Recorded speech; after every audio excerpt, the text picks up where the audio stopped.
How's everyone doing? Hope everyone's doing okay. So today I want to do things a little differently. Normally I go on like these little rants on how like you live your life, blah blah blah.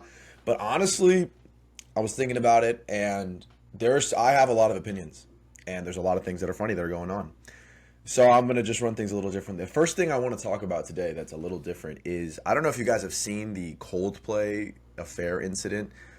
If you haven't seen it, this guy got caught and the way he got caught is kind of, I would say, funny. His reaction was funny.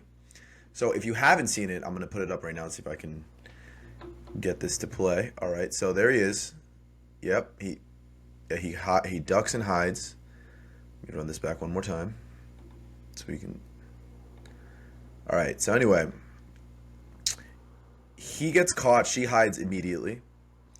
He looks absolutely terrified, and he ducks and crawls away. Now, that's enough of that. Now, here's the thing about this. It's crazy how, like, there's been so many things going on lately. I don't know if you guys have seen the Epstein thing. Like, that has kind of somewhat taken over the news cycle, but not like this. This has completely taken over. Like, everyone's talking about it. Like, I know, like, even, like, blue-collar guys that have seen this video. It hits deep when, like, even, you know, people that do real work for a living, I would say, have seen internet drama, whatever. Forget Love Island, forget Epstein. This has gone viral. Now, it made me think, like, why would something like this go kind of viral, like in this way? Like, cheating obviously always goes viral, but I'm just saying, like, other people cheat, other people get caught, but what made this one so different? And I think this is it. This is my take. It is the cheating, obviously, but it's more how he reacted. He ducked, he stopped, dropped, and rolled like he was on fire. And I feel like people hate him. He's been doxxed, whatever. You can be like against him like 100%, or you can just be like these things happen. Whichever side you fall on this, that's not really what matters. I think we can all agree on if he hadn't reacted that way, the story wouldn't have gone as viral. If he had stood tall and just been like, you know what, I got caught, it happens, like, I'm a bad person, whatever, taking the heat, I think he could have spared his family, and this is the big one, his family could have spared a lot of embarrassment if he had just not basically wimped out, honestly, because, like, you're caught, you're like, oh, it's like the most kid logic I've ever seen of, like, well, the camera didn't see me, maybe if I can't see the camera didn't see me, which is ridiculous, obviously. But more importantly, I think that it shows that, like, male cowardice, like a guy ducking and hiding, like, is absolutely, like, revolting. It just shows that, like, if you get caught doing something bad and you're clearly stick to your guns on lying about it, on trying to hide the thing you're doing, people will really hate on you even more. People hate that because it's almost like you're saying, like, oh, like, they act like you're stupid if you, like, get caught clearly doing something and you just jump and hide away like it wasn't you, like oh, that wasn't me, kind of thing. Like, I'm just, he's just kind of wiggled away like a worm, kind of thing. And I really think that if he had kind of just taken the heat, like if he had just stood tall, right, and just been like stone cold face and told her to calm down, I'm not saying things would have been fine, however you feel about his actions or however you feel. Some people think that, like, things are salvageable after something like this. Some people think it calls for an immediate divorce. I don't really care. It's not my business, not my family. But no matter what you think, like, the outcome should be, I feel like his panicked response added a lot more shame and made this worse. That's just my opinion. I mean, let me know if you agree with me or disagree with me, whatever. I don't really care. But yeah, I feel like the moral of this story, obviously don't do what he did. If you're married, like, come on, what are you doing? But if you're caught, I'm not going to say, like, don't be ashamed, but don't lie and be a coward about it and be like, no, that's not me. Everyone's had a friend who's done something not amazing. Your friend, will exaggerate, or your friend will get caught just straight up lying. Everyone's seen someone that's been caught lying. I don't think anyone's, been escaped that. Everyone's caught someone lying. And when you catch someone lying and they double down on their lie, it is probably one of the most frustrating things that I think can ever happen. I think anyone can agree to that, you know? So anyway, I thought that was funny. Let me know what you guys think. I thought it was pretty funny. It's always some like it's funny too, like it's always some like older Caucasian male that like gets caught in this way, like just at a Coldplay concert. I'm sorry, like you're not getting caught at a Zion and Lennox concert or like a Don't like what do you know, one of those no one's doing that shit. That's just my opinion. Now, something else that happened this week. Shane Gillis, one of my favorite comedians, he opened up for the ESPYs. He did a monologue. And as usual, people probably weren't the happiest about his monologue because, he's actually funny, you know, by the numbers and by the reviews and by, well, I guess his fan base too. But he did this kind of monologue that was a little edgy. And he did it in front of like this kind of semi-corporate setting of like the ESPYs, and like everyone has to be on their best behavior, and half the people there are like super like woke or whatever. And this is one of my favorite jokes because not because it's oh my god so funny, but because like he had the gall to say this in this setting. He did not care. He did not let it bother him. He was like, I think this is funny. And honestly, I don't know if anyone's seen this, but I thought it was hilarious. Let's see. Four-time WNBA All-Star Brittany Hicks is here. Give it up for Brittany, everybody. I'm joking around. That's my friend's wife. I knew none of you knew WNBA players. That's crazy. You clap for that. Simone Biles is here. So now it's not that joke is so hilarious that like, whatever. It's the fact that like he caught them. He caught everybody like, yay. And bro, you have no idea what he's talking about. Not only do you have no idea what he's talking about, like you actively like don't recognize that that's just like I don't know what his wife does, but she's just a non-athlete or whatever. And she's not a WNBA player. She's not only not an all-star, she's not in the WNBA, And I feel like this is very telling of exactly how I would say the notoriety of the league versus the pushed narrative of the notoriety of the league. I have nothing against the WNBA. I've never watched it. I don't even watch the NBA. But I'm just saying, like, it made it seem like the clap made it seem like the notoriety is here, and so everyone's playing along with that narrative that the notoriety is here.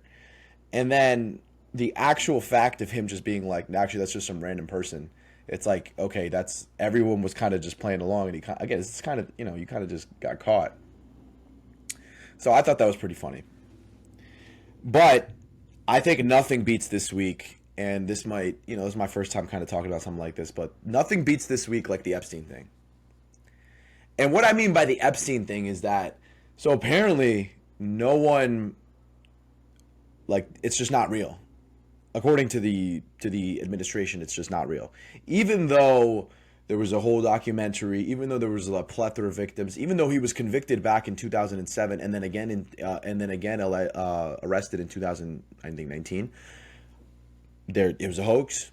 Even though Prince Andrew was in a picture with a minor that accused him of crimes, nothing happened. Even though Ghislaine Maxwell is in jail for like 20 years for trafficking children to who did she sell them to? Like, and you know what really like boggles my mind about this? And I mean, feel free to disagree with me, but like, is the fact that people make this like a political issue. Like, it's like, oh, like the Republicans only want to talk about this now because, or people say, oh, the Republicans are hiding it now, and then people say, oh, the Democrats are pushing for it. It's like, I feel like if anything is non-political, it's like children. I feel like that's not a crazy take. I think that if there's there's crimes against children being covered up by either side, it's deplorable, and it's a little crazy, to be honest. And you know what, even the crazier thing is, like, there's a bunch of people that have actual jobs that I feel like if they spoke about this out, like, and gave an opinion on it, they would have this fear of kind of repercussion. Oh, you're not supposed to talk about stuff like this. Even though we're all, in America, free speech, I'm not saying anything crazy.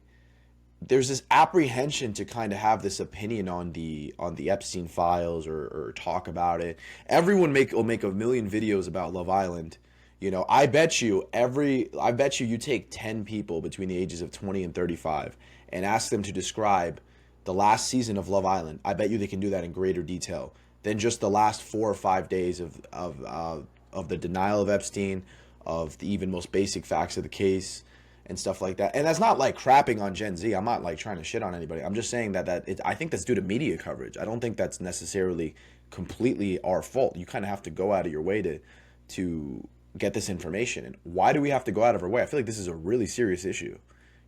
Why is it that when we talk about certain things, it's kind of like, now it's a full-blown hoax. Now if you talk about it, now you're a conspiracy theorist. Now you're like the tinfoil hat person. If you're like, hey, like, maybe we should find out who are the rich people that are doing these things. Now you're like, you're some guy, you're some weirdo. Oh, well, you're focused on the Epstein thing? Like, you're not focused on the country right now? I'm like, well, things like that may be still be going on. And obviously there's a big question about, Alex Acosta, the attorney, the district attorney who gave Epstein the kind of really friendly plea deal back in 2007. He basically said, hey, you're in jail, but you can leave 6 days a week for 12 hours a day. You just need to basically rent out a cop to watch you while you're doing this.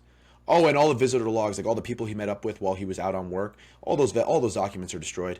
Well, we don't need them. It's fine. Oh, you want to go on your private jet to the island while you're under jail? Oh, it's fine. You're fine. And then when people would bring up his like probation violations, they would say, well, he's a celebrity. That's what the probation officer would say, according to the Netflix documentary. And it's absolutely ridiculous that this is like, not only is no one talking about this, it is now looked down upon to talk about this. Like, I'm all for jokes. I like, joking about stuff, and like, I like rambling. I like talking, whatever. But I feel like this is an insane thing. Like, anyway, so when Alex Acosta, the district attorney who gave him this kind of very softball deal, the deal included, like, not only is he free from getting charged more, anyone an unnamed co-conspirator. So like if he had, if someone else was involved that wasn't named, they also get immunity. What does that even mean? That's basically saying, like, if someone else committed this crime, it doesn't matter. They're fine. They're cool. It's cool. He's taken one for the team. He's taken a year-long he basically got like a lighter sentence than I feel like someone would over like a fender bender, bro. It is absolutely ridiculous. And anyway, so Alex Acosta, the guy who gave him this cushy deal, when he was questioned on it, when he was like, because he ended up being part of Trump's cabinet at one point, when they were like looking into his background, almost like an interview, almost like a background check, they were like, why did you do this? And his answer was, he's part of intelligence, according to sources or whatever. Jeffrey Epstein was part of intelligence. Now, I don't know what that means. I'm not even going to go down that rabbit hole because I feel like, I don't want to get myself Epstein either. But I just feel like that's a little wild that like no one's kind of looking into that. I feel like this should be a big CNN story or MSNBC story or Fox News story. This shouldn't be like, they shouldn't be just covering like the administration's press releases talking about Epstein. They should be doing their own investigation. How involved was Ghislaine Maxwell? How involved was Ghislaine Maxwell's father, Robert Maxwell, another billionaire? How involved was he on things before his shady death? Ghislaine Maxwell's dad was just found dead, like outside of a yacht, like his body was found floating, outside, like on the outskirts of his boat. Like no one's seeing this, and then when you ask where did Jeffrey Epstein make his money, you get all these like shady answers, like, well, he's in finance. Okay, well, where? And then when you have people that they're like, oh, why did you give Jeffrey Epstein millions of dollars? And they're like, I don't know. I don't know why I gave it to him. It just strikes me as kind of like, I don't know. I feel like obviously a cover up, but then when they tell you you're a conspiracy theorist for talking about this stuff, you're a conspiracy theorist for caring about this stuff, or it's kind of the same, I would say, vibe that I get when you go against the grain in our generation, and you start to talk about different things, and people are like, well, that's crazy, you're crazy, that's so, like, what's wrong with you? And then it's people that, like, instead of it being people in their 20s who you never want to be anything like, it's people in their 50s that you would never want to be anything like, saying like, oh, don't talk about that, like, dude, no, don't do this, don't do that. Like, why not? Why can't I? I'm not doing anything. It's not like I'm, you know but anyway, I think that's it for this week. Let me know if you guys enjoyed this style. I actually really enjoyed, like, kind of reacting to this stuff and even working on this, and I'm trying, it might be something I keep doing in the future. This video is intended for entertainment and satirical purposes only. The content shared in this video represents personal opinions and humors and is not meant to be taken as professional advice or guidance. This channel and its creators are not affiliated with any professional or educational institution. Viewer discretion is advised, and any resemblance to real events or persons is purely coincidental.